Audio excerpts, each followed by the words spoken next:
is another concerned video po. Ang sabi niya is, Miss Ting, bakit may mga lalaki na takot magpakasal kahit matagal na ang relasyon? Medyo critical tong question mo, no? Okay, girls, take note of this. Dalawang klase lang ang bagay kung bakit nag-a-attend ng marriage ang isang lalaki. Yan yung sex and love. But most cases, yung dalawang reason na yan, hindi na yan yung reason ng generation ngayon. Kasi nakukuha na nila yan kahit na hindi sila magpakasal sa isang babae. Generation ngayon, pwede silang makipagtalik doon sa partner nila kahit na hindi nila pinapakasalan. Meron din naman nagpakasal ng wala namang love. Nagkasundo na lang ng mga magulang nila or nakot na sila ng isang situation. Nabuntis ang babae at kinakailangan panagutan ng lalaki ito. Karamihan sa mga kalalakihan ngayon ay nagsisettle down yan dahil sa salitang stability. Okay, let me explain. Stability na in a sense of kaya niya kayang maging ina ng mga anak ko?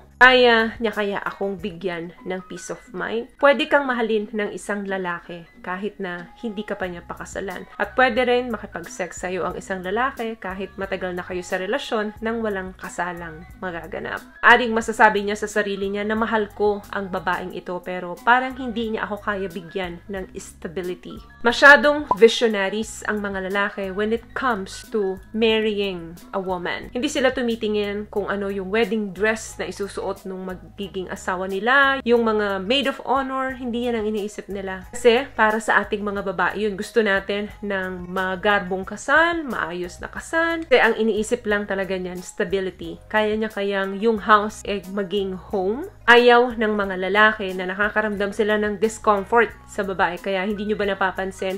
Minsan ang tagal na ng relasyon nila, 10 years, 5 years, 3 years, then maghihiwalay, then nakakilala lang ng few months or isang taon na babae sa relasyon, then bigla niya itong pinakasalan. Possible na doon niya nakita yung stability na hinahanap niya. And possible na nakita niya yung comfort na pwede siyang magkaroon ng peace of mind dito sa babaeng pinakasalan niya. Kaya yung ibang lalaki, they keep on hunting. Then few months, iba na naman yung karelasyon nila. Kasi hindi nila nakakita yung stability doon sa babae. May mga pagkakataon na umaabot na ng 5 taon o higit pa, then hindi na uuwi sa kasalan yung relasyon nila. Sex is pleasure.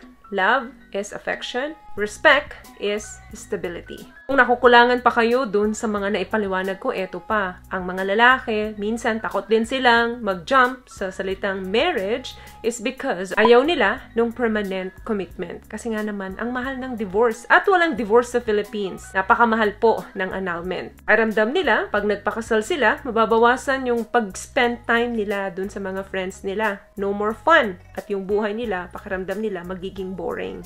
What I love about this product, itong No More Dark Secret ng K-Skin, bukod sa may advanced whitening na siya na kung saan pwede niyang matulungan na pumuti yung mga singit-singit mo, moisturizing, meron siyang anti-irritation, antibacterial, maintain healthy pH level. Hindi lang pambabae, meron din po tayong pang-lalaki. Posibleng takot din sila sa failure. Di lang ito para sa mga lalaki, pati rin sa mga kababaihan, pwedeng i-apply po ito. Takot mo na pag nagpakasal kayo hanggang saan kayo? Nandoon palagi yung doubt mo. Well, lahat naman ng tao bago magpakasal, doubt talaga yung unang pumapasok sa ulo niyan hanggang mawala ito bago sa araw ng kasal. Iba, kapag hindi na overcome to, makikita mo, nagbaback out doon sa kasal. Pakiramdam kasi nila, malaking task ito. At pakiramdam nila, may stress sila kapag umabot pa sa hiwalayan or annulment kung magpapakasal sila. Eto pa, hindi pa sila stable sa kanilang finances. Posible na iniisip nila na okay na yung buhay ko na ganito kasi ang pagkakaalam niya, pag nag-asawa siya, sagutin niya pa yung asawa niya. So, kailangan niya magdoble kayod kasi hindi lang sarili niya ang binubuhay niya. At iniisip niya na pag nagkaanak sila, mas malaki yung responsibility niya na posibleng baka hindi ko ma-survive. Last one,